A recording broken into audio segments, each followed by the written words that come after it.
तेज बारिश हो रही थी। रात का घना अंधेरा था। उस बारिश में एक गरीब सी लड़की बड़े से फार्म हाउस के गेट पर खड़ी रोते हुए मदद मांग रही थी। वह बार बार चौकीदार से कह रही थी, प्लीज मुझे अंदर जाने दो। मेरे पापा को अस्थमा का अटैक आया है, उन्हें डॉक्टर की जरूरत है। अगर अभी मदद नहीं मिली तो वह मर जाएंगे। लेकिन चौकीदार उसे डांटते हुए कह रहा था, तुम्हें एक बार में समझ नहीं आता, दफा हो जाओ यहाँ से। ईशान साहब किसी से नहीं मिलते, ये उनका आराम करने का समय है। लड़की बारिश में पूरी तरह भीग चुकी थी। उसका पूरा शरीर कांप रहा था। वह चारों तरफ देख रही थी और लगातार रो रही थी। उसके पास कोई रास्ता नहीं था, कोई मदद करने वाला नहीं था। वह मन ही मन सोच रही थी कि गरीबी कितनी मजबूर कर देती है, इंसान को अमीरों के दरवाजे पर हाथ फैलाने भेज देती है। वह हाथ जोड़कर गिड़गिड़ाते हुए बोली, प्लीज बस एक बार मेरी बात साहब तक पहुंचा दीजिए। मेरे पापा बहुत बीमार है, अगर टाइम पर इलाज नहीं मिला तो मैं उन्हें खो दूंगी। बादलों की तेज गड़गड़ाहट से वह डरकर चीख भी पड़ी। उसकी हालत देखकर चौकीदार का दिल थोड़ा पसीज गया। उसने नरमी से कहा, ठीक है, तुम यहीं रुको, मैं अंदर जाकर साहब से बात करता हूँ। वह अंदर चला गया। उस वक्त डॉक्टर ईशान नहाकर बाहर आए ही थे और तौलिए से बाल सुखा रहे थे। नौकर ने सारी बात बताई तो ईशान गुस्से में चौकीदार के पास आया और चिल्लाकर बोले, तुम्हें पता है ये मेरा रेस्ट टाइम है, फिर भी मुझे क्यों डिस्टर्ब किया? चौकीदार डरते हुए बोला, सॉरी साहब, पर वह लड़की बहुत परेशान है, उसके पापा को अस्थमा है, वह बारिश में बाहर खड़ी रो रही है। थोड़ी देर सोचकर ईशान ने लापरवाही से कहा, ठीक है, भेजो उसे अंदर। कुछ ही पलों में वह लड़की दौड़ती हुई अंदर आई। वह पूरी तरह भीगी हुई थी, कांप रही थी और डर के मारे बोल भी ठीक से नहीं पा रही थी। ईशान उसे देखकर कुछ पल के लिए रुक गया, उसकी तरफ देखता ही रह गया। फिर लड़की रोते हुए बोली, प्लीज मेरी मदद कर दीजिए, मेरे पापा को सांस लेने में बहुत दिक्कत हो रही है, अगर अभी इलाज नहीं मिला तो वह मर जाएंगे। उसने फीस के तौर पर अपने कानों की छोटी सी बालियां निकालकर टेबल पर रख दी और बोली, मेरे पास बस यही है, प्लीज यही रख लो, लेकिन मेरे पापा को बचा लो। ईशान ने शरारती मुस्कान के साथ कहा, मुझे ये सब नहीं चाहिए। लड़की रोते हुए बोली, आप जो चाहे ले लो, बस मेरे पापा को देख लो, उन्हें कुछ हो गया तो मैं जी नहीं पाऊंगी। कुछ देर बाद ईशान कपड़े बदलकर तैयार हुआ और लड़की के साथ निकल पड़ा।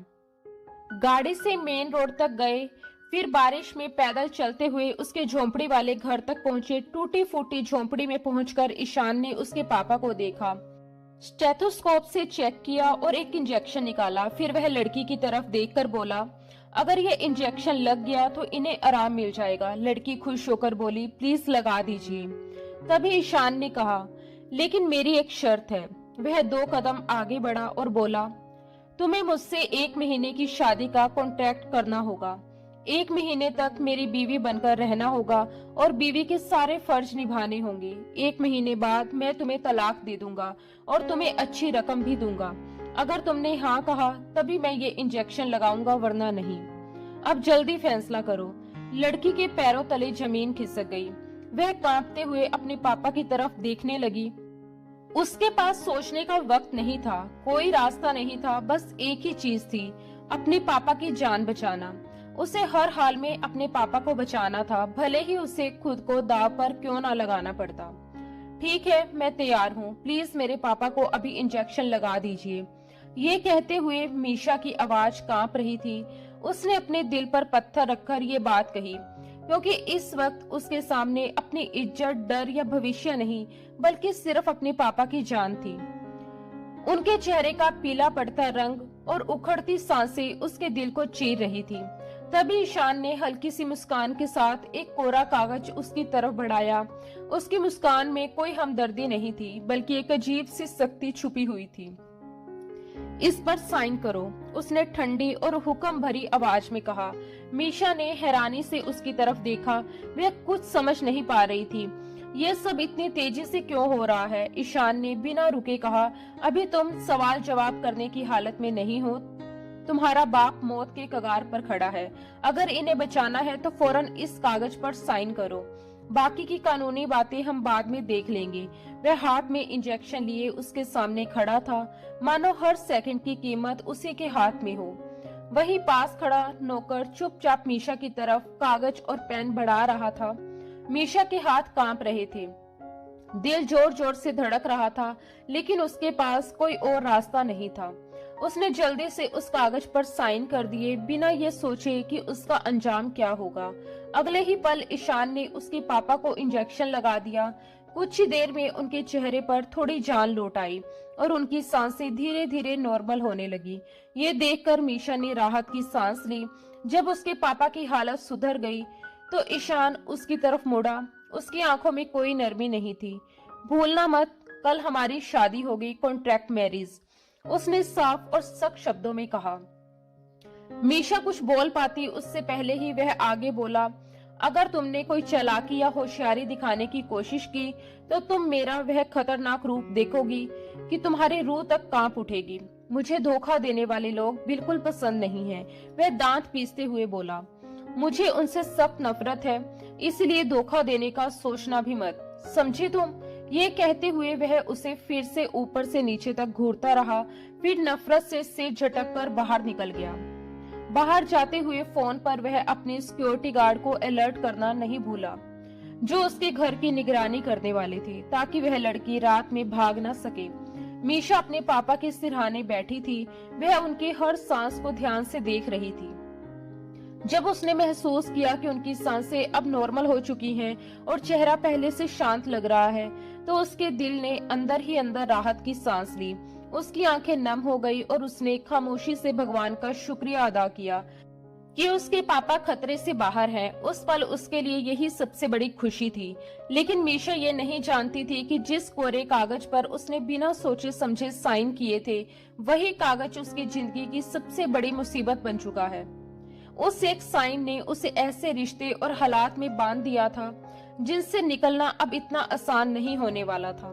उधर कहीं बहुत दूर एक घर से आवाज आ रही थी, फातिमा, फातिमा, कहाँ हो तुम, जरा सुनो। सकीना बेगम ने अपनी नवासी को ऊंची आवाज में पुकारा।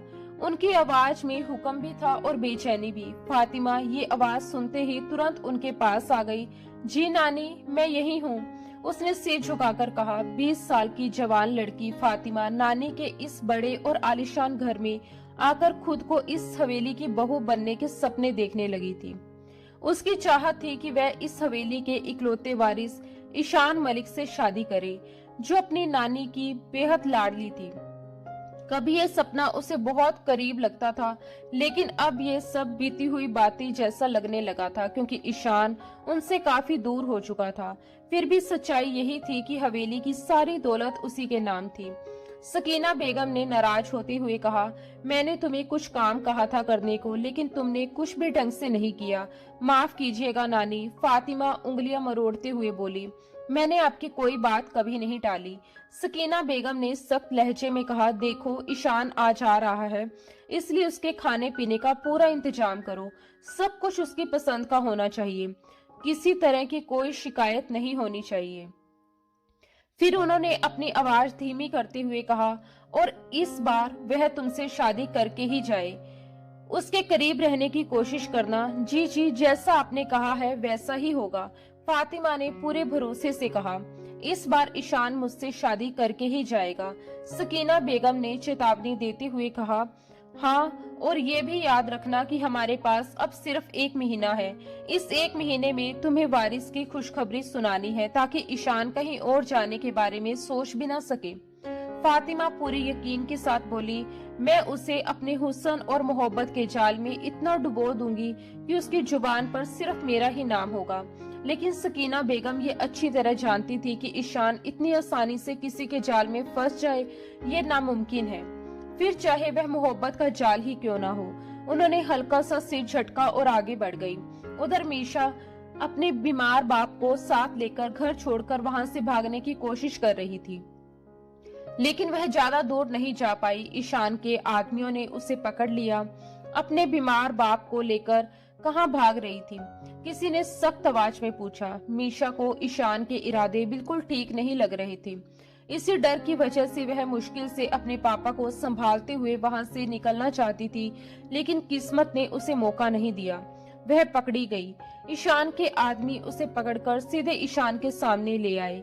कुछ पूछा है तुमसे? ईशान की आवाज में गुस्सा साफ झलक रहा था। कहाँ भाग रही थी? इस बार वह जोर से दहाड़ा। मीशा डर के मारे अपने पापा के पीछे छिप गई। उसके पापा इकबाल कुरैशी तकलीफ से आंखें मीचते हुए जोर जोर से खांसने लगे। खांसी के साथ खून भी निकल आया। उन्होंने कांपते हाथों से ईशान के सामने हाथ जोड़ दिए।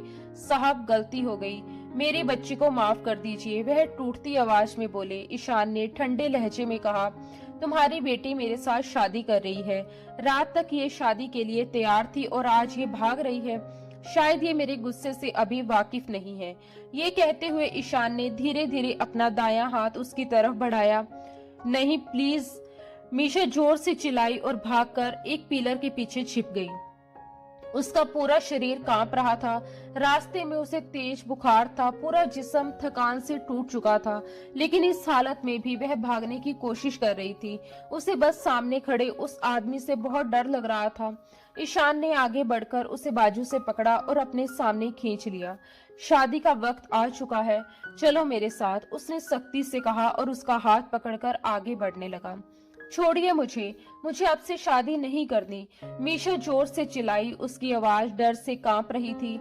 ईशान ने उसे घूरते हुए कहा, तो फिर बिना शादी के 1 महीना अपने साथ रखूंगा तुम्हें और अपनी वहशत की ऐसी छाप छोड़ूंगा कि तुम सिर्फ मौत मांगोगी। उसके गुस्से भरे अंदाज को देखकर वह 18 साल की मासूम लड़की सहम गई और चुपचाप उसके सामने झुक गई।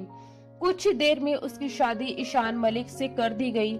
पल भर में उसकी पहचान भी बदल गई और हैसियत भी। इकबाल कुरैश, मीशा के पिता ने अपनी बेटी के सर पर प्यार भरा हाथ रखा। दोनों बाप बेटी की नजरें मिली। दोनों की आंखों में एक अजीब सी चमक थी, जिसमें गहरा मतलब छुपा हुआ था। उसके बाद वह अपनी बेटी को वहीं छोड़कर वहां से निकल गया। मीशा ने अपने आंसू पोंछे और पलटकर ईशान की तरफ देखा और बाहें बांधते हुए ईशान से पूछा, मेरे पापा को बचाने के बदले जो इतनी बड़ी सजा आपने मुझे दी है, उसकी वजह मैं जान सकती हूँ? ईशान ने बेरुखी से कहा, देखो, मैं तुम्हें जवाब देना जरूरी नहीं समझता। सही वक्त आने पर सब बता दूंगा। अभी तुम्हें मेरे साथ मलिक हवेली चलना है, बाकी बातें हम वही करेंगे। इतना कहकर वह उसे अपने साथ अंदर की तरफ ले गया। लेकिन ये छोटी सी मासूम दिखने वाली लड़की उतनी भोली नहीं थी जितना वह दिखावा कर रही थी। ईशान ये सोच रहा था कि उसने अपने फायदे के लिए एक मासूम लड़की का इस्तेमाल किया है और काम खत्म होने के बाद जब वह उसे निकाल देगा तो कोई उससे सवाल नहीं करेगा। लेकिन यही उसकी सबसे बड़ी गलतफहमी साबित होने वाली थी। मलिक हवेली का ख्याल दिमाग में आते ही ईशान के होठ भींच गए। वह अपनी दादी को बहुत अच्छी तरह जानता था। सकीना बेगम की जिद थी कि वह फातिमा से ही शादी करे, लेकिन वह उससे शादी नहीं करने वाला था। उससे तो बस फातिमा से हमेशा के लिए छुटकारा चाहिए था। इसी वजह से उसने जानबूझकर एक काम सी गैर खतरनाक लड़की को चुना था, ताकि 1 महीने बाद वह आसानी से इस पूरे मामले से बाहर निकल सके और वसीयत की शर्त भी पूरी हो जाए। यह शर्त अब तक सिर्फ ईशान और सकीना बेगम के बीच ही सीमित थी। जैसे ही वह मीशा को लेकर हवेली के अंदर दाखिल हुआ, सकीना बेगम की नजरें उन दोनों पर जा टिकी। वह एक पल के लिए हक्का बक्का रह गई और फिर अचानक एक्शन मोड में अपनी जगह से खड़ी हो गई। ईशान मलिक के साथ एक अनजान लड़की को देखकर उनकी छठी इंद्रियों ने तुरंत उन्हें अलर्ट कर दिया कि कुछ न कुछ जरूर गड़बड़ है। ईशान, उन्होंने गुस्से में उसका नाम पुकारा। हाय दादी, ईशान ने उनकी तरफ देखते हुए रूखे लहजे में जवाब दिया। कौन है ये लड़की? उन्होंने सवाल किया, जबकि लड़की के जिस्म पर ईशान की शॉल लिपटी हुई थी। ईशान ने सिर झटका और ठंडे लहजे में बोला, ये मेरी बीवी है दादी, मैंने शादी कर ली है। ये सुनते ही सकीना बेगम को जैसे सदमा लग गया। तुम झूठ बोल रहे हो, ऐसा अचानक हो ही नहीं सकता, उन्होंने अविश्वास से कहा। ईशान ने बेपरवाही से जवाब दिया, इसमें झूठ क्या है दादी, आपकी ख्वाहिश पूरी हो गई। बस लड़की मैंने अपनी मर्जी से चुनी है। क्यूट है ना? वह उनके और करीब जाकर धीमी आवाज में बोला, जिससे उनका गुस्सा और बढ़ गया। ईशान, तुमने ठीक नहीं किया, उन्होंने दांत पिसते हुए कहा। ये तो वक्त बताएगा दादी कि कौन सही है और कौन गलत। ईशान बिल्कुल सामान्य लहजे में बोलकर मुड़ गया। मीशा अब तक वहीं खड़ी हैरान परेशान ये समझने की कोशिश कर रही थी कि आखिर ये सब हो क्या रहा है। ईशान ने आगे बढ़कर उसका हाथ पकड़ा और उसे अपने कमरे की तरफ ले जाने लगा। उसके कमरे में जाने के ख्याल से ही मीशा के हाथ पांव ठंडे पड़ गए। उसके पुराने ताने और धमकियां याद आते ही उसका खून जमने लगा। वह सोच भी नहीं सकती थी वह इंसान इतना खतरनाक हो सकता है। ये 1 महीने का कॉन्ट्रैक्ट था। 1 महीने के लिए वह उसके बिस्तर की जिन्नत बनेगी और उसके बाद वह उसे छोड़ देगा। यही उस इंजेक्शन की कीमत थी जो उसके बाप को लगाया गया था। मीशा का दिल बुरी तरह टूट चुका था। ईशान उसे कमरे में लाया और गुस्से में बिस्तर पर जोर से धक्का दे दिया। वह अब भी गुस्से से भरा हुआ था। ईशान ने सख्ती से कहा, मुझे इस तरह मत देखो। तुमने भागकर जो गलती की है उसकी सजा तुम्हें जरूर मिलेगी। ये कहते हुए उसने अपनी पैंट से बेल्ट निकाली। बेल्ट देखते ही मीशा पूरी तरह घबरा गई। मीशा ने डरते हुए कहा, प्लीज मुझे मत मारिए, आइंदा मैं नहीं भागूंगी। ईशान ने झुककर उसके मुंह को सख्ती से पकड़ा और कड़े लहजे में बोला, और मेरी इजाजत के बिना इस कमरे से बाहर भी मत निकलना, समझी तुम? मीशा ने गहरी सांस भरी और अपनी बिखरी हुई अनियमित सांसों को संभालने की कोशिश करने लगी। उसका सीना तेजी से ऊपर नीचे हो रहा था। ईशान उसके बाद वॉशरूम की तरफ बढ़ गया। उसके जाते ही मीशा ने खुद को किसी तरह संभाला और पूरे कमरे का बारीकी से जायजा लेने लगी। वह यहाँ यूं ही नहीं आई थी। उसके आने के पीछे एक खास मकसद था। जैसे ही उसका काम पूरा होगा वह इस जगह को हमेशा के लिए छोड़ देगी। तब तक वह ईशान को खुद से जितना हो सके दूर रखना चाहती थी, लेकिन उसकी बातें और उसके इरादों का मतलब समझते ही वह अंदर से पूरी तरह कांप उठी थी। उधर ईशान शावर के नीचे खड़ा था। ठंडा पानी उसके जिस्म पर गिर रहा था, लेकिन उसके अंदर आग लगी हुई थी। वह इस लड़की को एक आम सीधी सादी और बेबस लड़की समझकर सिर्फ 1 महीने के लिए शादी करके लाया था। लेकिन बीती रात उसके प्राइवेट डिटेक्टिव ने उसे इस लड़की के बारे में जो जानकारी दी थी वह जानकर ईशान तब से बेचैन था। ये लड़की उसे धोखा दे रही थी। वह धोखे से उसकी जिंदगी में दाखिल हुई थी और शायद उसे लग रहा था कि उसने ईशान को बेवकूफ बना लिया है, जबकि ईशान ऐसा इंसान नहीं था। वह तो उड़ती चिड़िया के पर भी गिन लेता था। फार्म हाउस से सटा हुआ पूरा इलाका उसी का था। वहाँ कौन रहता है, कौन आता जाता है और कौन क्या कर रहा है, उसे सब पता रहता था। गुस्से में उसने पूरा शैम्पू अपने ऊपर उड़ेल लिया। वह हद से ज्यादा गुस्से में था क्योंकि जो जानकारी उसे मिली थी उसके मुताबिक ये लड़की रातों रात उसके इलाके में आई थी और उसे लगा था कि ईशान इस बात से अनजान होगा। लेकिन ईशान अनजान रहता ही कहाँ था। वह तो एक टिश्यू तक खरीदता था तो उसका ब्रांड चेक करता था। यहाँ तो वह इस लड़की को अपनी जिंदगी में शामिल कर चुका था, भले ही सिर्फ 1 महीने के लिए ही सही, लेकिन वह उसकी बीवी बनकर उसकी हवेली में रहने वाली थी। जिस बाप के खातिर वह ये शादी करके उसके साथ आई थी वह बाप एक ही रात में ठीक हो गया था। ईशान ने झुंझलाकर सिर झटका। दरअसल उसे पहले ही शक हो गया था, जो प्राइवेट डिटेक्टिव की सारी बातें सुनकर यकीन में बदल गया। ईशान को अच्छी तरह पता था कि उसने उसके बाप को जो इंजेक्शन लगाया था वह किस चीज का था। उसने गुस्से में दीवार पर जोर से मुक्का मारा। लेकिन एक बात अब भी साफ नहीं थी, वह लड़की आखिर कौन थी, उसे धोखा क्यों दे रही थी। ईशान को सब कुछ जानना था और वह इतनी आसानी से बताने वाली नहीं थी। शावर बंद करके वह तौलिया लपेटे हुए बाहर आया। मीशा अब भी उसी जगह बैठी हुई थी। ये देखकर ईशान को हैरानी हुई। उसे उम्मीद थी कि वह जिस भी मकसद से आई है यूं चुपचाप नहीं बैठेगी, लेकिन वह बार बार उसे गलत साबित कर रही थी। उसे बाहर आते देख मीशा फिर से घबरा गई और डरती हुई उसकी तरफ देखने लगी। इतनी देर वह यही सोचती रही थी कि कैसे इस आदमी को अपने करीब आने से रोके, लेकिन उसे कोई रास्ता समझ नहीं आ रहा था। अपने मकसद को पूरा करने के लिए वह इस शख्स को खुद को सौंपने तक के लिए तैयार हो गई थी। उसका दिल पूरी तरह धड़क रहा था। ईशान ने सिगरेट का पैकेट उठाया, सामने रखे सोफे पर बैठ गया, एक सिगरेट निकाली और उसे सुलगा लिया। उसने धुएं को हवा में छोड़ते हुए सामने बैठी उस डरी सहमी लड़की को सीधी बेपरवाह नजरों से देखा। हाँ, वह घबरा रही थी क्योंकि अब उसे इसी आदमी के साथ रहना था, सिर्फ एक शादी के चलते, और ये शादी किसी गहरे छुपे हुए राज की वजह से हुई थी। जब ईशान सिगरेट खत्म करके बेड के पास आया तो वह लड़की डर के मारे पीछे हट गई। उसके चेहरे पर साफ घबराहट झलक रही थी, लेकिन ईशान बिना रुके बेड पर घुटने टेक कर बैठ गया और धीरे धीरे उसकी तरफ बढ़ने लगा, जैसे कोई अपने शिकार की तरफ बढ़ता है। तैयार हो जाओ, कहते हुए उसने तकिया उठाकर जमीन पर फेंक दिया। मीशा का दिल इतनी तेज धड़क रहा था कि उसे लगा वह अभी फट जाएगा। उसका पूरा शरीर डर से अकड़ गया था।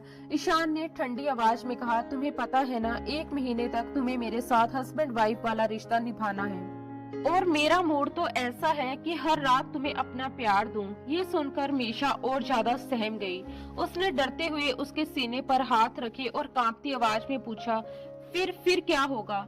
ईशान ने बिना किसी भाव के जवाब दिया, फिर मैं तुम्हें छोड़ दूंगा। उसके शब्द सीधे मीशा के दिल पर वार कर गए। अगर मैं प्रेग्नेंट हो गई तो? ये सवाल मीशा के दिमाग में आया, लेकिन वह उसे बोल नहीं पाई। वह कुछ और पूछने ही वाली थी कि अचानक ईशान ने उसके गाल पर जोर से दांत गड़ा दिए। तेज दर्द से वह सिसक उठी। ईशान ने तुरंत चेतावनी दी, जब मैं पास आऊं तो चिल्लाना मत, मुझे शोर शराबा बिल्कुल पसंद नहीं है। उसके शब्द सख्त और डराने वाले थे। मेरी दी हुई शिद्दत को चुपचाप सहो, उसने गुस्से को दबाते हुए कहा और उसकी गर्दन की तरफ झुक गया।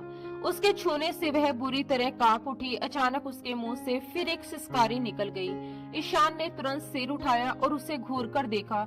मीशा डरते डरते रो पड़ी और कांपती आवाज में बोली, मैंने जानबूझकर नहीं किया। वह रोते हुए सफाई देने लगी। तब ईशान ने ड्रॉर खोली और उसमें से टेप निकाल ली।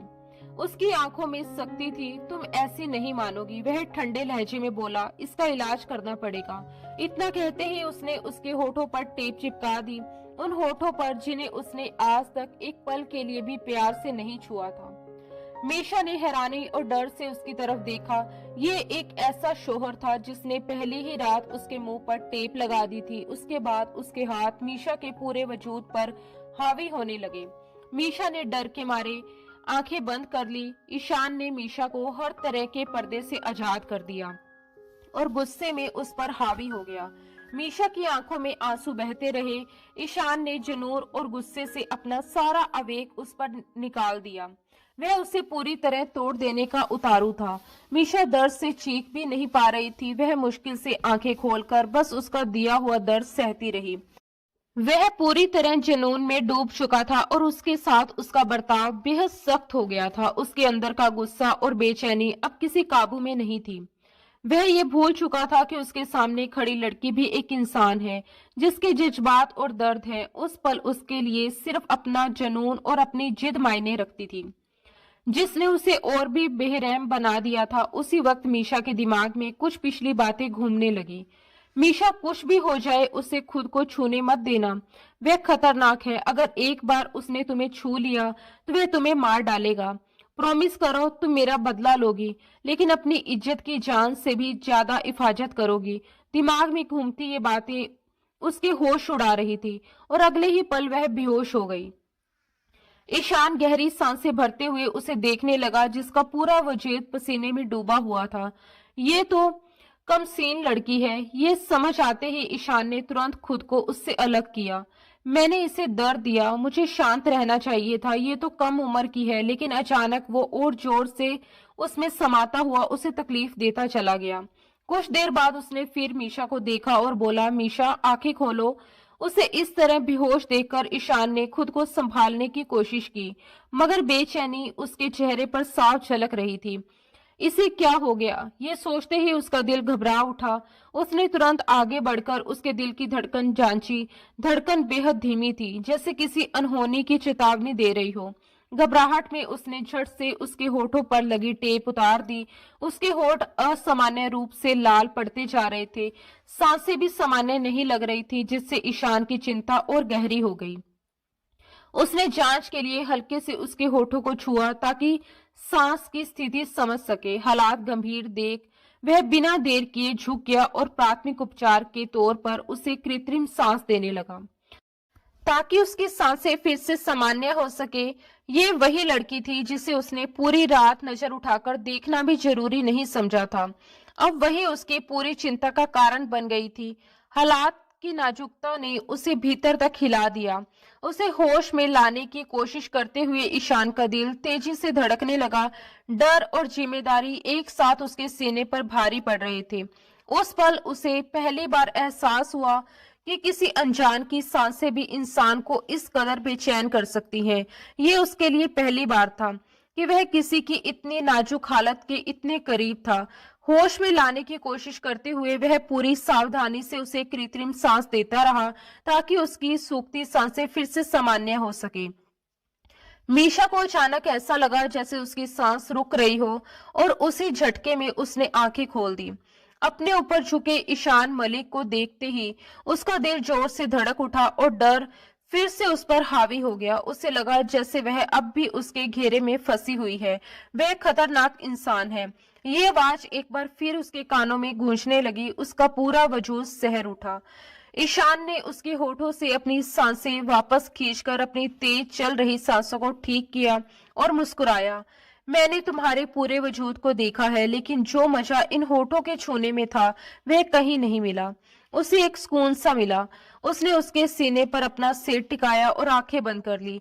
मीशा शर्म से सुंगड़ गई। अचानक खुद को इस तरह उसके इतने पास पाकर उसका चेहरा गर्म हो उठा। दिल जोर जोर से धड़क रहा था और उस भारीपन को वह अपनी हर सांस के साथ महसूस कर रही थी। उसकी सांसें अनियमित हो गई। घबराहट और झिझक के बीच उसने छटपटाकर खुद को थोड़ा पीछे हटाने की कोशिश की, मानो इस स्थिति से निकल जाना चाहती हो। लेकिन ईशान ने उसकी कोशिश को नाकाम करते हुए उसकी धड़कनों के पास इतनी जोर से काट लिया कि मीशा दर्द और हैरानी से कराह उठी। उसकी आंखों में पानी भर आया। वह कुछ समझ पाती उससे पहले ही उसकी सख्त आवाज कानों में गूंज गई।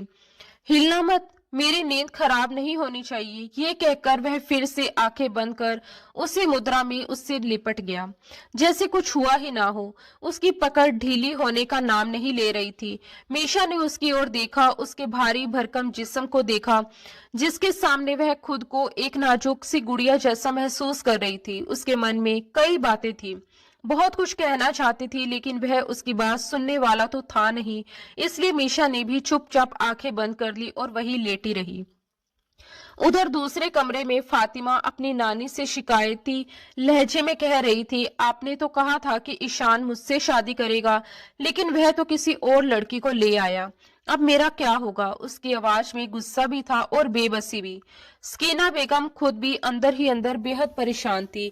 उन्होंने थकी हुई सांस लेते हुए कहा, अब मुझे क्या पता था कि वह इतना बड़ा फैसला इतनी जल्दी ले लेगा। दरअसल उन्हें यह भी नहीं मालूम था कि ईशान ने सिर्फ एक कॉन्ट्रैक्ट मैरिज की है। असल में ईशान के दादा की वसीयत में एक बड़ी और सख्त शर्त थी, जिसके मुताबिक उसे 3 महीने बाद अपनी बीवी को तलाक देना था। लेकिन इस बात को भी 2 महीने गुजर चुके थे। अब उसके पास सिर्फ 1 महीना ही बचा था। उस वसीयत में उसके दादा की ये शर्त सिर्फ एक ही तरीके से हट सकती थी, मगर सकीना बेगम नहीं चाहती थी कि ईशान उस शर्त को पूरा करे। उनकी चाहत तो यही थी कि ये नई आई हुई लड़की जल्द से जल्द तलाक लेकर इस घर से चली जाए। अब मैं क्या करूंगी? फातिमा फिर से गुस्से में बोली, मेरा यहाँ आने का क्या फायदा हुआ? सकीना बेगम ने ठंडे दिमाग से जवाब दिया, अभी सही मौका है अपनी अदाएं दिखाने का। फिक्र मत करो, खुद को सजाओ सवारो, ईशान की पसंद का खाना बनाओ और उसे अपनी तरफ खींच लो। ये कहते हुए उन्होंने उसे एक गहरी चालाक नजर से देखा। फातिमा अब नए नए प्लान बनाने लगी। ईशान डॉक्टर था और इन दिनों लीव पर था, लेकिन फातिमा को ऐसी चाल चलनी थी कि उसे कुछ भी पता ना चल सके, क्योंकि वह बहुत होशियार था। इसलिए फातिमा को सोच समझकर हर कदम उठाना था। अगली सुबह मीशा पूरी तरह तैयार होकर ड्रेसिंग रूम से बाहर निकली ही थी कि ईशान की सख्त आवाज ने उसे वहीं रोक दिया। वहीं रुक जाओ। उसके कदम जैसे जमीन में गड़ गए। दिल तेज धड़कने लगा। ईशान उसके करीब आया और उसकी नजर सीधे उसकी गर्दन पर चली गई, जहां पिछली रात के बने उसके सख्त निशान अब भी साफ दिख रहे थे। उसने होंठ भींच लिए और जैसे ही उसकी नजर मीशा के जालीदार दुपट्टे पर पड़ी, उसका गुस्सा और भड़क उठा। इस हाल में बाहर जाओगी? उसकी आवाज में झुंझलाहट और हुक्म दोनों थे। आईने में खुद को देखते ही मीशा शर्म से लाल हो गई। उसकी उंगलियां अनायास ही अपनी गर्दन की तरफ बढ़ी। वह जानती थी कि इन निशानों को छुपाना आसान नहीं है। अलमारी से शॉल निकालो, ईशान ने सपाट लहजे में कहा। मीशा चुपचाप अलमारी की तरफ बढ़ी और थोड़ी देर बाद परेशान होकर बोली, यहाँ तो सिर्फ मर्दों वाले शॉल है। तो क्या हुआ, एक ले लो, वह लापरवाही से बोला और वहीं खड़े खड़े खुद पर परफ्यूम छिड़कने लगा। मीशा ने ब्राउन रंग का एक शॉल निकाला और खुद पर अच्छी तरह लपेट लिया। फिर हल्का सा मुंह बनाकर उसकी तरफ देखा और दिल ही दिल उसे कोसने लगी कि ऑनलाइन कपड़े मंगवा सकता था पर शॉल नहीं। तभी ईशान बोला, मैंने ऑनलाइन ऑर्डर कर दिया है, तुम्हारी कुछ जरूरी चीजें और शॉलें भी मंगवा ली हैं। तब तक तुम यही मेरी शॉल ओढ़ोगी। ये कहते हुए वह उसके करीब आया और अपने हाथों से शॉल को उसके चारों तरफ और अच्छे से लपेटने लगा। वह उसकी आंखों में झांककर बात करता रहा। मीशा पहले तो शर्म से सिर झुकाती चली गई, लेकिन उसका इस तरह बेसुध होकर उसे देखना वह नोट कर रही थी। खुद भी अनजाने में उसकी आंखों में देखने लगी। कुछ पल यूं ही गुजर गए। दोनों आसपास का होश भूलकर एक दूसरे में खो से गए थे। चलो बाहर आ जाओ, अचानक ईशान ने चेहरा मोड़ते हुए कहा। किसी को पता नहीं चलना चाहिए कि तुम्हारी असली पहचान क्या है। जैसा मैंने समझाया था वैसा ही बर्ताव करता। और ये कहकर वह आगे बढ़ गया। मीशा मन ही मन सोचने लगी, मेरी पहचान तो तुम्हें भी पता नहीं चलेगी ईशान, फिर किसी और को क्या पता चलेगी। दोनों आगे पीछे सीढ़ियां उतरते हुए नीचे आ रहे थे और उन्हें इस तरह एक साथ आता देखकर स्कीना बेगम के दिल पर जैसे छुरियां चल गई। उसी पल ईशान ने मीशा का हाथ थाम लिया। मीशा ने हैरानी से उसकी तरफ देखा, लेकिन उसने हाथ नहीं छुड़ाया।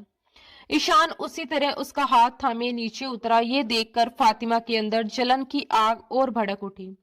ईशान ने सबको एक साथ हेलो कहा और वहीं बैठ गया। मीशा ने भी सबकी तरफ देखकर धीमे से हेलो कहा और चुप हो गई। तुम्हारा क्या नाम है? स्कीना बेगम ने दिखावटी मुस्कुराहट के साथ पूछा, जबकि उनके दिल में क्या चल रहा था ये ईशान अच्छी तरह जानता था। जी मीशा, उसने धीमे से जवाब दिया। तुम्हारे माँ बाप का भी तो कुछ नाम होगा, कोई परिवार होगा। ये सवाल ईशान को निशाना बनाकर किया गया। मीशा ने गुस्सा पीकर खुद को संभाला। वह बहादुर थी और जवाब देना जानती थी, लेकिन वह ईशान की जिंदगी में एक मासूम लड़की बनकर आई थी, इसलिए फिलहाल चुप रहना जरूरी था। इसकी पहचान ईशान से है, ईशान ने सपाट और सख्त लहजे में कहा, और आप सबके लिए इतना जानना ही बहुत है। उसकी बात सुनकर स्कीना बेगम गुस्से के मारे दांत पीसकर रह गई। यह दिखने में तो खानदानी नहीं लग रही, स्कीना बेगम ने एक और जहरीला ताना मारा। ये सुनते ही ईशान की गहरी खुली नजरें सीधे उन पर जा टिकी। कमरे का माहौल एक पल में सख्त हो गया। जरूरी नहीं कि खानदानी दिखने वाला हर कोई खानदानी ही हो, वह कड़े स्वर में बोला। अक्सर खानदानी लोग भी अंदर से काफी घटिया निकल आते हैं। उसके शब्द सीधे दिल पर वार कर रहे थे। ये कहकर उसने मीशा की तरफ देखा और आदेश देते हुए कहा, मेरे वापस आने तक तुम कमरे में ही रहोगी, बाहर नहीं निकलना। जो भी चाहिए होगा रूम तक पहुंचा दिया जाएगा। वह उसकी तरफ झुका, बड़े सलीके और अपनत्व से उसकी शॉल को ठीक किया और फिर पीछे हट गया। मीशा ने बिना कुछ कहे हाँ में सिर हिला दिया। ईशान के जाते ही वह चुपचाप अपने कमरे में आ गई। दरवाजा बंद किया, शॉल उतारकर एक तरफ रख दी और फिर दुपट्टा भी उतारकर अलग रख दिया, मानो अब किसी दिखावे की जरूरत ही ना हो। उधर ईशान अपने लैपटॉप पर उसकी हर हरकत देख रहा था। वह जानबूझकर उसे कमरे में अकेला छोड़कर आया था, क्योंकि वह जानना चाहता था कि इस शादी का असली मकसद आखिर है क्या। कमरे में मीशा अब अलमारी खोलकर उसमें झांक रही थी। तभी वहां से एक चाबी निकालते हुए उसने ईशान के होश उड़ा दिए। वह चाबी हाथ में लेकर सीधे एक बड़ी सी तस्वीर के पास जाकर खड़ी हो गई। भारी फ्रेम में ईशान पूरे रोब के साथ खड़ा था। एक हाथ जेब में डाले मीशा ने पास पड़ी कुर्सी उठाई और पूरी ताकत से तस्वीर पर दे मारी। फ्रेम चकनाचूर होकर जमीन पर बिखर गया।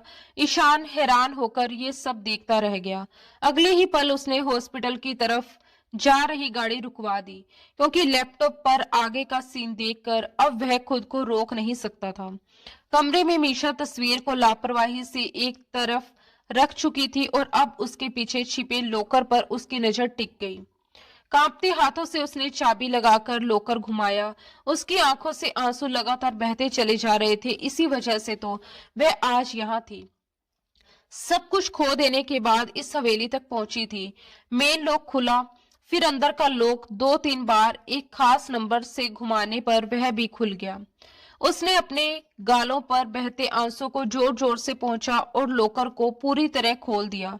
तभी पीछे से गुस्से में डूबी ईशान की आवाज गूंजी, तुम्हें इस लॉकर का कैसे पता चला? मीशा कुछ और कर पाती उससे पहले ही उसके चेहरे का रंग सफेद पड़ गया। कदमों की आहट अब बहुत करीब थी। वह सांस रोके खड़ी रह गई, पलटकर देखने की हिम्मत नहीं जुटा पा रही थी। ईशान बिल्कुल उसके पीछे खड़ा था। उसने अचानक उसके कान की लो को दांतों तले सख्ती से दबा लिया। मीशा ने होठों को दांतों में दबाकर अपनी चीख का गला घोट लिया। क्या ढूंढ रही हो यहाँ? कहते हुए उसने झटके से उसे अपनी तरफ घुमाया और कसकर अपने सीने से भींच लिया। मीशा तो पत्थर बनी खड़ी थी। वह पकड़ी जा चुकी थी और वह भी इतनी जल्दी। वह हर रात उसकी शिद्दत सह नहीं सकती थी, इसलिए आज ही सब कुछ खत्म करके यहाँ से निकल जाना चाहती थी। लेकिन अब वह ईशान के हाथों पकड़ी जा चुकी थी। अब ईशान उसके साथ क्या करेगा, इसी सोच से उसके हाथ पैर ठंडे पड़ने लगे। कुछ पूछ रहा हूं तुमसे, जवाब दो, ईशान ने सख्ती से कहा। उसकी आवाज में धमकी साफ झलक रही थी।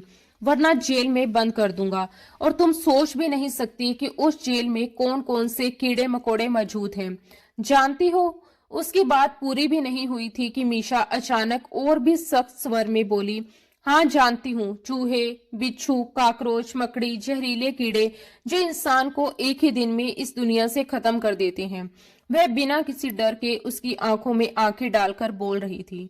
उसका ये निडर अंदाज देखकर ईशान एक पल को हैरान रह गया।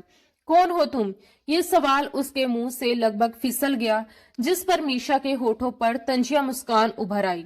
ईशान मलिक, मशहूर डॉक्टर जिसके पास अपने डिटेक्टिव हैं, वह व्यंग्य से बोली। फिर भी यह नहीं जान सका कि जिससे वह शादी कर रहा है वह कौन है।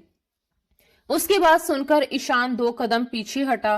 क्या कहना चाह रही हो तुम? साफ साफ कहो। उसके माथे पर बल पड़ गए। तभी मीशा हल्के से हंसते हुए उसके कान के करीब आई और धीमे लेकिन जहरीले लहजे में बोली, बताया तो भी मार दोगे? नहीं बताया तो भी मार दोगे? तो अच्छा है ना, मार दो।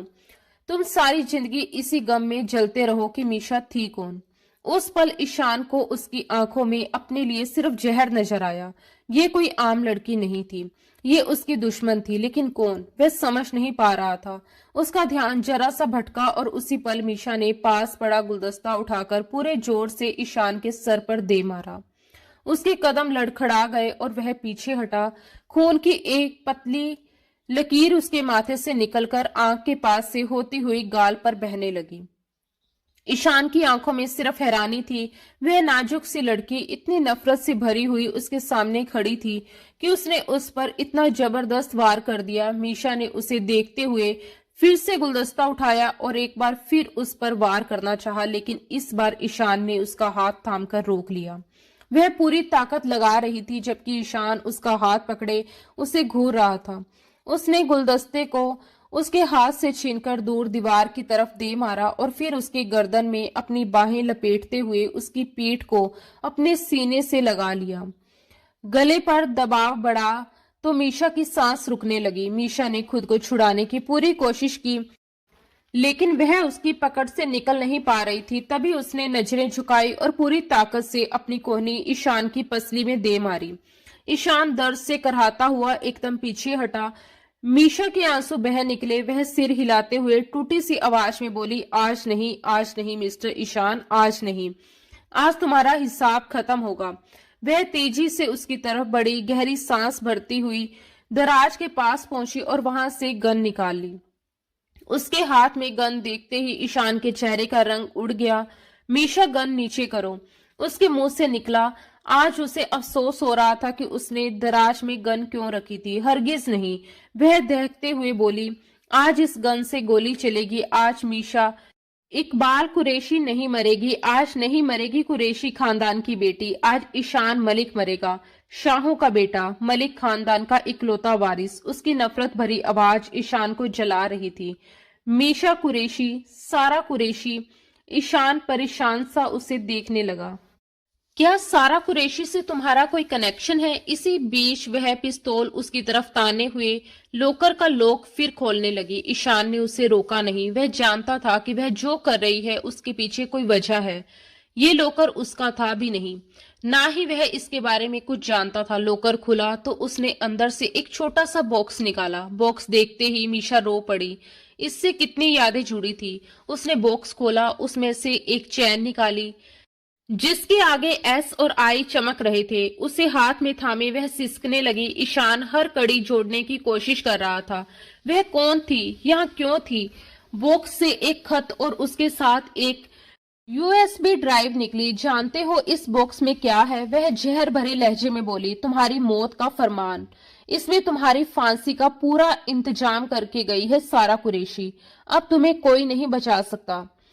सारा का नाम सुनते ही ईशान को सब समझ आने लगा। वह सारा कुरैशी की रिश्तेदार थी। सारा कुरैशी, मीशा कुरैशी दोनों बहनें थीं। उनके नैन नक्श एक जैसे थे। हाँ, मीशा दहाड़ उठी। सारा कुरैशी की बहन, जिसे तुम लोगों ने जानवरों की तरह मार डाला, उस पर जुल्म की हद कर दी। क्या गलती थी मेरी बहन की? बस यही कि वह तुमसे प्यार करती थी। तुम सब ने मिलकर उसे मार डाला। तुम सब कातिल हो मेरी मासूम बहन की। उसकी आंखों में आग थी। जी चाहता है कि 6 की 6 गोलियां तुम्हारे अंदर उतार दूं, लेकिन नहीं, तुम्हें पुलिस के हवाले करूंगी। तुम्हें फांसी होगी, फांसी। वह अपने गाल बेदर्दी से रगड़ते हुए कठोर स्वर में बोली। इससे पहले कि वह कुछ और करती, ईशान ने उसका पिस्तौल वाला हाथ ऊपर कर दिया। दोनों ने जोर लगाया। पिस्तौल अपनी अपनी तरफ खींचने की कोशिश करते रहे। मीशा पूरी ताकत लगा रही थी और ईशान सावधानी बरत रहा था कि कहीं गोली मीशा को ना लग जाए। और तभी अचानक गोली चल गई। मीशा ने पथराई आंखों से उसे देखा। ईशान के चेहरे पर एक क्षणिक मुस्कान थी। वह लड़खड़ाकर पीछे हटा। गोली उसके बाजू को छूकर निकल गई थी। गोली की आवाज सुनते ही स्कीना बेगम दौड़ती हुई उनके कमरे में आ पहुंची। अंदर का नजारा देखते ही स्कीना बेगम डर के मारे सहर गई। ईशान को एक पल के लिए समझ ही नहीं आया कि क्या करे, जबकि मीशा अब भी उसी तरह ईशान पर पिस्तौल ताने खड़ी थी। तभी फातिमा भी वहां पहुंच गई और मौके का फायदा उठाते हुए उसने झपटकर मीशा के हाथ से पिस्तौल छीन ली। इस बार मीशा की पकड़ ढीली पड़ गई थी, क्योंकि उसका सारा ध्यान ईशान पर टिका था, जिसके बाजू से खून नीचे टपक रहा था। ये देखकर मीशा के दिल में अजीब सी टिस उठी और वह टकटकी लगाए उसे देखती रह गई। फातिमा ने पिस्तौल का मुंह मीशा की तरफ मोड़ दिया। गोली चलाओ फातिमा, मार दो इस लड़की को। स्कीना बेगम रोते हुए चीख पड़ी। इसने मेरे ईशान को मारा है। इससे पहले कि फातिमा कांपते हाथों से ट्रिगर दबाती, ईशान लड़खड़ाते हुए आगे बढ़ा और मीशा को अपने पीछे कर लिया। ये देखकर मीशा हैरान रह गई।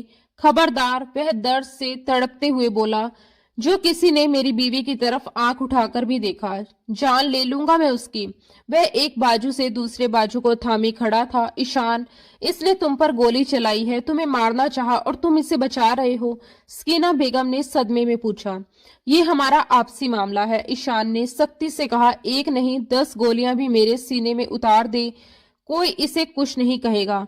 ये गन मुझे दो। उसने गुस्से में फातिमा से पिस्तौल ले ली। उसके बाजू में अब भी खून बह रहा था, जिसे देखकर मीशा से रहा नहीं गया और वह अपना दुपट्टा उसके बाजू पर लपेटने के लिए आगे बढ़ी, क्योंकि वह और ज्यादा पत्थर दिल नहीं बन सकती थी। वह उन जैसी नहीं बन सकती थी। लेकिन ईशान ने गुस्से में अपना बाजू उसके हाथ से छुड़ा लिया और पिस्तौल पकड़ते हुए बोला, आप दोनों यहाँ से जाइए। ये कहते हुए वह एक तरफ बैठ गया। ईशान, तुम्हें गोली लगी है, तुम्हें डॉक्टर की जरूरत है बेटा, चलो मेरे साथ। स्कीना बेगम आगे बढ़ी तो उसने उनका हाथ झटक दिया। मुझे पता है आपको मेरी कितनी फिक्र है, जाइए यहाँ से, वह ऊंची आवाज में बोला। स्कीना बेगम हैरानी से फातिमा को देखती हुई बाहर चली गई और फातिमा भी मुंह बनाते हुए कमरे से निकल गई। ईशान ने एक नजर परेशान सी खड़ी मीशा पर डाली और धीमी आवाज में बोला, तुम्हें जो चाहिए यहाँ से लेकर जा सकती हो। कहते हुए वह अपनी शर्ट के बटन खोलने लगा, लेकिन उसे महसूस हो रहा था कि वह बेहोशी के करीब है। उसे पता था कि अगर जख्म पर वक्त रहते दवा नहीं लगी तो हालात बिगड़ सकते हैं। उसके हाथ कांप रहे थे, बटन ठीक से नहीं खुल पा रहे थे। मीशा को यकीन नहीं हुआ कि उसकी पहचान जानने के बाद भी वह उसे जाने को कह रहा है। 3 बटन ही खुले थे कि उसकी सांस फूलने लगी और आंखों के आगे अंधेरा छाने लगा। मीशा सब कुछ भूलकर आगे बढ़ी, उसकी शर्ट का आखिरी बटन खोला और शर्ट को उसके जिस्म से अलग कर दिया। ईशान ने हैरानी से आंखें खोली। जाओ यहां से मीशा, वह धीमे से बोला। इस मौके का फायदा उठाओ, वरना मैं ठीक हो गया तो तुम्हें कहीं नहीं जाने दूंगा, कैद कर लूंगा। ये कहते हुए उसने उसका हाथ थामकर हल्का सा अपनी तरफ खींचा। ये सुनकर मीशा के दिल की धड़कनें तेज हो गई। मेरे अंदर इंसानियत आज भी जिंदा है ईशान, वह भराई आवाज में बोली। मैं किसी मरते हुए इंसान को इस हाल में छोड़कर नहीं जा सकती, चाहे कुछ भी हो जाए। ये कहकर वह अपना दुपट्टा फाड़ते हुए उसके जख्म पर कसकर बांधने लगी। ईशान गहरी सांसें भरते हुए आंखें बंद करने लगा तो मीशा घबरा गई। ईशान, ईशान, आंखें खोलो, वह परेशान होकर बोली। उसने मुश्किल से आंखें खोली। फर्स्ट एड बॉक्स कहाँ है? तुम्हें हॉस्पिटल लेकर जाना होगा, प्लीज उठो। इस वक्त वह बिल्कुल भी उस मीशा जैसी नहीं लग रही थी जो कुछ देर पहले उसके खून की प्यासी थी। ईशान ने ना में सिर हिलाया, आंखें बंद की और उसके अंदर एक अजीब सा सुकून उतर गया, ये जानकर कि सामने खड़ी लड़की को उसकी फिक्र है। यही सोचते हुए उसने अपने होश और हवास खो दिए। जब उसे होश आया तो उसने खुद को हॉस्पिटल के बिस्तर पर पाया। स्कीना बेगम उसके पास बैठी थी और एक तरफ फातिमा भी चुपचाप मौजूद थी। ईशान की नजरें कमरे में किसी और को ढूंढने लगी, लेकिन मीशा उसे कहीं दिखाई नहीं दी। ईशान, कैसे हो आप? स्कीना बेगम ने रोते हुए पूछा। मीशा कहाँ है? ईशान के मुंह से मीशा का नाम सुनते ही स्कीना बेगम ने बुरा सा मुंह बना लिया। उस लड़की ने तुम्हें गोली मारी है और तुम अब भी उसी के बारे में पूछ रहे हो। हैरत है मुझे तुम पर, वह नाराजगी से बोली। लेकिन ईशान ने उनकी बात अनसुनी कर दी। तुम उसे भूल जाओ और अपनी फिक्र करो, अपना ख्याल रखो, मुझे तुम्हारी जरूरत है, फातिमा ने प्यार जताते हुए कहा। ईशान ने आंखें मूंद ली। दिल ही दिल से सोचता रहा, काश मुझे पहले पता चल जाता कि तुम सारा की बहन हो, तो ना मैं तुमसे शादी करता और ना तुम्हें अपने दिल में जगह देता। तकलीफ से उसने आंखें बंद कर ली। उसकी यादों में सारा लौट आई, ईशान की बहुत अच्छी दोस्त जो उसे पसंद करती थी, इसी शहर के हॉस्टल में रहती थी।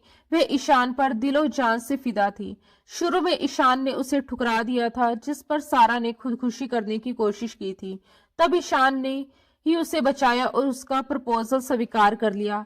उन्हीं दिनों उसके दादा की वसीयत खुलनी थी, जिसके मुताबिक उसे एक शर्त पूरी करनी थी और 3 महीने बाद वसीयत का दूसरा हिस्सा खुलना था। मंगनी के कुछ दिन बाद ही वह अपने दोस्त के पिता के इलाज के लिए देश से बाहर चला गया और जब वापस लौटा तो उसे एक बेहद बुरी खबर मिली, सारा की अचानक मौत। यह सुनते ही वह सुन्न हो गया। उसने बहुत पता लगाने की कोशिश की कि आखिर उसके साथ हुआ क्या था, लेकिन कुछ भी साफ नहीं हो पाया। समय बीतता गया। सारा की मौत के बाद वह कई दिन उसकी यादों में ही जीता रहा, फिर धीरे धीरे जिंदगी की तरफ लौट आया।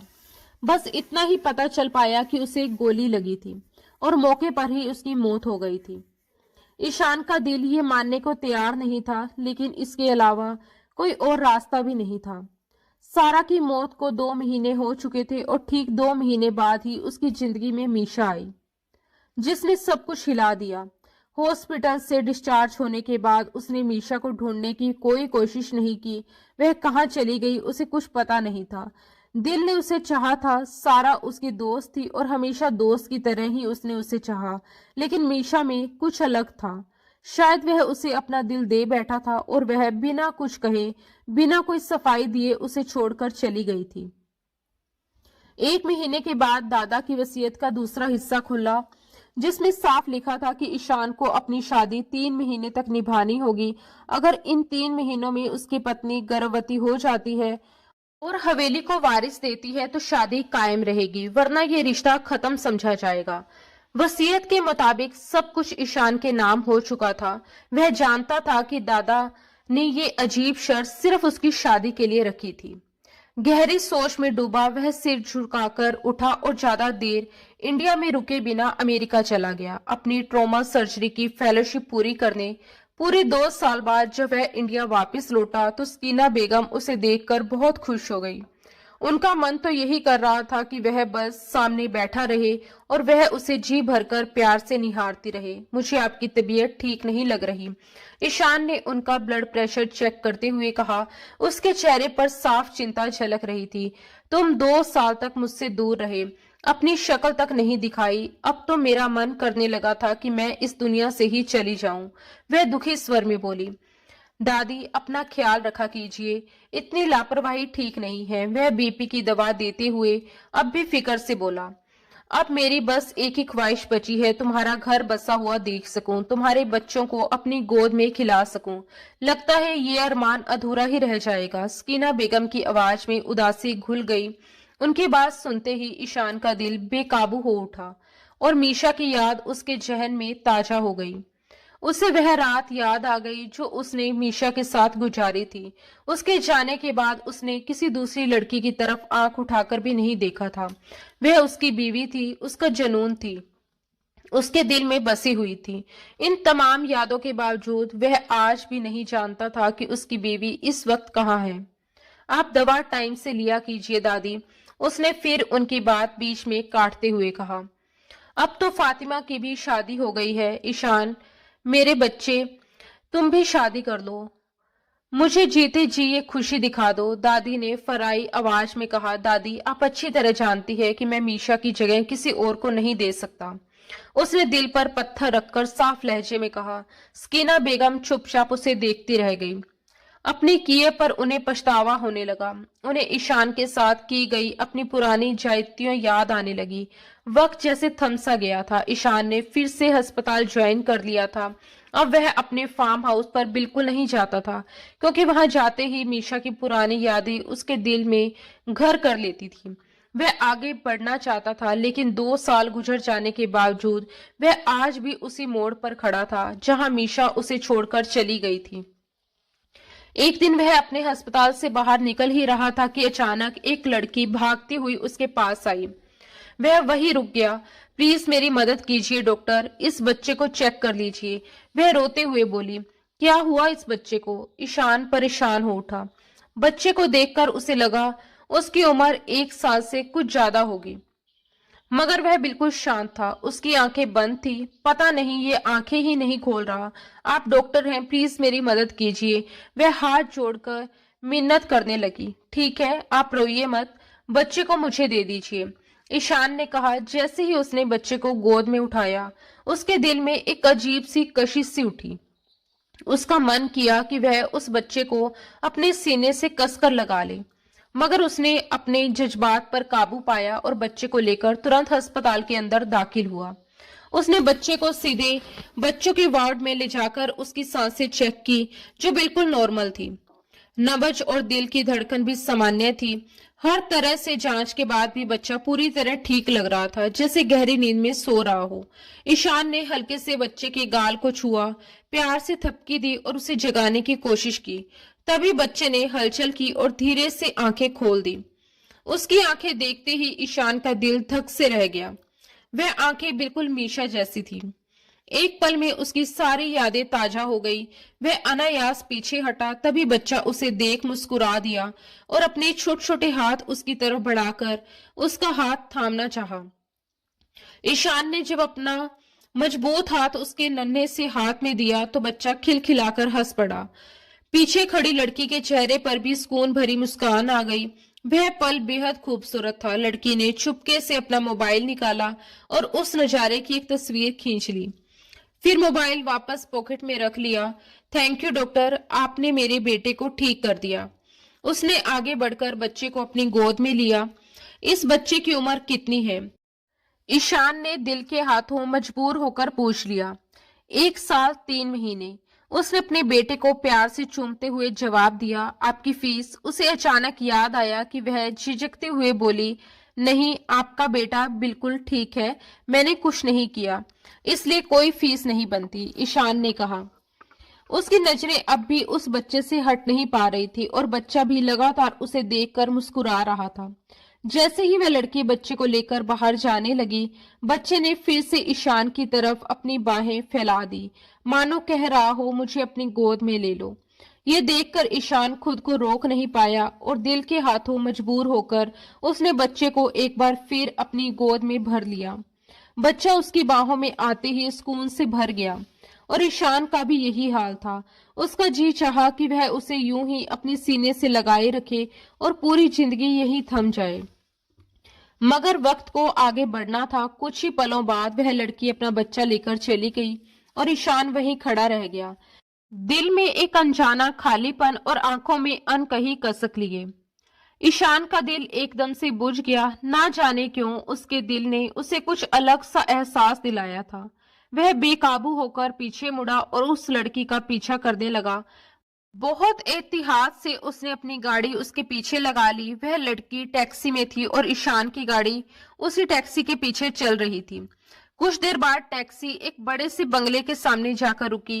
वह लड़की बच्चे को गोद में लिए अंदर की तरफ बढ़ गई। ईशान काफी देर तक यूं ही गाड़ी में बैठा रहा। उसे खुद पर हैरानी हो रही थी कि वह क्यों एक अनजान लड़की का पीछा करता हुआ यहाँ तक आ गया। उसे यह हरकत गैर जिम्मेदार न लग रही थी। तभी अचानक मौसम ने करवट बदली और तेज आंधी के साथ मूसलाधार बारिश शुरू हो गई। वह सिर झटकते हुए गाड़ी वापस मोड़ने ही वाला था कि उसकी नजर गेट पर लगी नेम प्लेट पर पड़ गई। नाम पढ़ते ही वह बुरी तरह चौंक गया। कुरैशी हाउस। उसके दिल की धड़कनें बेकाबू हो गई। वह फौरन गाड़ी से उतरा और बारिश में भीगता हुआ नेम प्लेट के पास गया। उसे लगा शायद अंधेरे और बारिश की वजह से उसकी आंखों ने धोखा खा लिया हो, मगर नहीं। वहां साफ साफ कुरैशी हाउस लिखा था। इसका मतलब साफ था, ये मीशा का घर था। जिस सच्चाई से वह खुद को सालों से दूर रखे हुए था, आज वही उसके सामने खड़ी थी। ये एहसास होते ही उसकी आंखें भर आई और वह बारिश में भीगते हुए रो पड़ा। अब उसे समझ आ रहा था कि वह बच्चे की तरफ इतना क्यों खींच गया था। उसने कांपते हाथों से बेल बजाई। थोड़ी देर बाद चौकीदार ने गेट खोला। मुझे मीशा कुरैशी से मिलना है। ईशान ने पूरे यकीन के साथ उसका नाम लिया। आप कौन हैं? चौकीदार ने उसे ऊपर से नीचे तक देखते हुए पूछा। बहुत करीबी, ईशान ने भारी आवाज में कहा। जाकर कहिएगा कि ईशान मिलने आया है, वह मना नहीं करेगी। चौकीदार उसे वही इंतजार करने को कहकर अंदर चला गया। वह कुछ पल ईशान ने कैसे काटे वह वही जानता था। हर सेकंड उसे एक एक साल के बराबर लग रहा था। वह बारिश में भीगता, बेचैनी से टहलता, गेट के खुलने का इंतजार करता रहा। आखिरकार गेट खुला और चौकीदार ने उसे अंदर आने का इशारा दिया। ईशान धड़कते दिल के साथ धीरे धीरे अंदर दाखिल हुआ। वह पूरी तरह भीग चुका था। सामने बड़े से हॉल में मीशा खड़ी थी। उसका चेहरा दूसरी तरफ था। ईशान ने गहरी सांस ली और उसे पलटते हुए देखता रहा। उसकी आंखों में आंसू थे और होठों पर हल्की सी मुस्कान। बहुत बुरी हो तुम लड़की, वह सीने पर हाथ रखते हुए बोला। चाहने वालों को कोई यूं तड़पाता है? मीशा ने मुंह फेरे फेरे अपने होठ भींच लिए। 2 साल, 1 महीना, 8 दिन, 40 घंटे और 32 सेकंड। वह टूटे हुए दर्द के साथ बोली। इतना वक्त तुम मुझसे दूर दूसरे देश में रहे, तब नहीं याद आया कि कौन बुरा है? उसकी आवाज में शिकायत भी थी और अपनापन भी। तुम छोड़कर गई थी, मैं नहीं, ईशान ने कहा। उसके सामने खड़ी उस हसीन सूरत को देखते ही उसके दिल में तूफान मच गया। उसका मन किया कि वह आगे बढ़कर उसे अपनी बाहों में भर ले। तो क्या मैं हमेशा हमेशा के लिए चली गई थी? मीशा ने तंज भरी नजरों से उसे देखा। क्या मैं इस दुनिया से चली गई थी कि वापस आना नामुमकिन हो गया था? ईशान का हाथ अनजाने में उसके होठों की तरफ बढ़ा, मगर मीशा ने उसे झटक दिया। मत छुए मुझे, वह रूठे लहजे में बोली। आपने तो एक बार भी मुझे ढूंढने की कोशिश नहीं की। शुक्र है कि जान छूट गई। ये कहकर वह पलट गई और ईशान वहीं खड़ा रह गया, भीगा हुआ, टूटा हुआ और पहली बार अपनी गलती को पूरी तरह महसूस करता हुआ। ईशान ने अचानक उसकी कमर में हाथ डालते हुए उसे अपनी तरफ खींच लिया। मीशा सीधा उसके सीने से जा लगी। दोनों एकटक एक दूसरे को देखते रह गए, जैसे वक्त वहीं ठहर गया हो। उनके दिल एक ही ताल पर धड़क रहे थे और नजरों में बरसों से दबी वह प्यास थी जो आज भी खत्म होने का नाम नहीं ले रही थी। तू मुझे अपनी बहन का कातिल समझती थी, ईशान ने शिकायत भरे लहजे में कहा। मीशा ने गहरी सांस ली और सच उसके सामने रख दिया। मैं सच्चाई जान गई थी। सारा ने यूएसबी में एक वीडियो रिकॉर्ड करवाया था। आप यहाँ नहीं थे। उसी दौरान वह किडनैप हुई थी, उसके साथ ज्यादती हुई और फिर उसने खुदकुशी कर ली। उसे कोई गोली नहीं लगी थी। मरने से पहले उसने मेरे लिए एक वॉइस मैसेज छोड़ा था, जिससे कहा था कि उसकी जान और इज्जत दोनों चली गई हैं और मैं उसे इंसाफ दिलाऊं। मुझे लगा वह आप हैं, जबकि आप तो कुछ जानते ही नहीं थे। आप यहाँ थे ही नहीं। उसकी आवाज भरा गई। उसकी जिंदगी से जुड़े सारे सबूत उसने आपके कमरे के लॉकर में छुपा कर रखे थे। मुझे वहां तक पहुंचना था। वह जिस दरिंदे की बात करती थी, मुझे लगा कि आप हैं, लेकिन असल में वह उस आदमी के लिए कहती थी जिसने उसे अगवा किया था। ईशान ने दुख से सिर झुका लिया। काश मुझे पहले पता होता तो मैं उस शख्स को कड़ी से कड़ी सजा दिलवाता। उसे सजा मिल चुकी है, मीशा ने कहा। सारा को स्केच बनाने का बहुत शौक था। उसने अपने किडनैपर का स्केच बनाकर यूएसबी में सेव किया था। उसी की मदद से असली कातिल पकड़ा गया। वह उसके और करीब सिमट आई। मेरी सजा कब खत्म होगी? ईशान ने दर्द भरी आवाज में पूछा। आई एम सॉरी, मीशा ने दिल बड़ा करते हुए कहा। मैंने आपको बहुत हर्ट किया। ईशान हल्का सा मुस्कुराया, एक शर्त पर। मीशा ने बाहें उठाकर उसे देखा। वह बच्चा कहाँ है? मुझे सच जानना है। उसकी बेचैनी साफ झलक रही थी। मीशा ने होठों पर हल्की सी मुस्कान आई। उसने राफिया को आवाज दी और थोड़ी ही देर में वह छोटे से अली को गोद में लिए सामने आ गई। बच्चा ईशान को थमाकर वह वापिस चली गई। यह वही लड़की थी जो उस दिन बच्चे को अस्पताल लेकर आई थी। ये हमारा बेटा है ईशान, तुम्हारा बेटा अली। ईशान की आंखों से आंसू बह निकले। चलो घर चलें, वह भराए हुए मगर प्यार भरे लहजे में बोला। अब मैं अपनी बीवी और अपने बच्चे को ढेर सारा प्यार दूंगा। मीशा ने पीछे खड़े अपने पापा की तरफ देखा। उन्होंने मुस्कुराकर उसे जाने का इशारा किया। मीशा ईशान का हाथ थामे घर की दहलीज पार कर गई। उनका रुख अब मलिक हवेली की तरफ था। स्कीना बेगम छोटे अली से मिलकर जैसे फिर से जी उठी थी। उन्होंने मीशा को दिल से कबूल कर लिया था। अली को सुलाकर जब ईशान मीशा को कमरे में लेकर आया तो 2 साल की तड़प उसकी आंखों में साफ झलक रही थी। वह प्यार जो वक्त भी नहीं मिटा सका था, आज एक दूसरे का साथ पाकर और गहरी हो गई थी। और मीशा ने खुद को पूरे यकीन के साथ उसके हवाले कर दिया, क्योंकि अब वह सिर्फ उसका पति नहीं, उसके दिल की राह का मुसाफिर बन चुका था। दोस्तों, मुझे उम्मीद है कि आपको हमारी आज की कहानी जरूर पसंद आई होगी। अगर कहानी अच्छी लगी हो तो वीडियो को लाइक करना ना भूलें। अगर आप हमारे चैनल पर नए हैं तो चैनल को सब्सक्राइब जरूर करें और नोटिफिकेशन बेल भी दबा दें, ताकि आने वाली हर नई कहानी की अपडेट आपको सबसे पहले मिल सके। धन्यवाद दोस्तों। राधे राधे।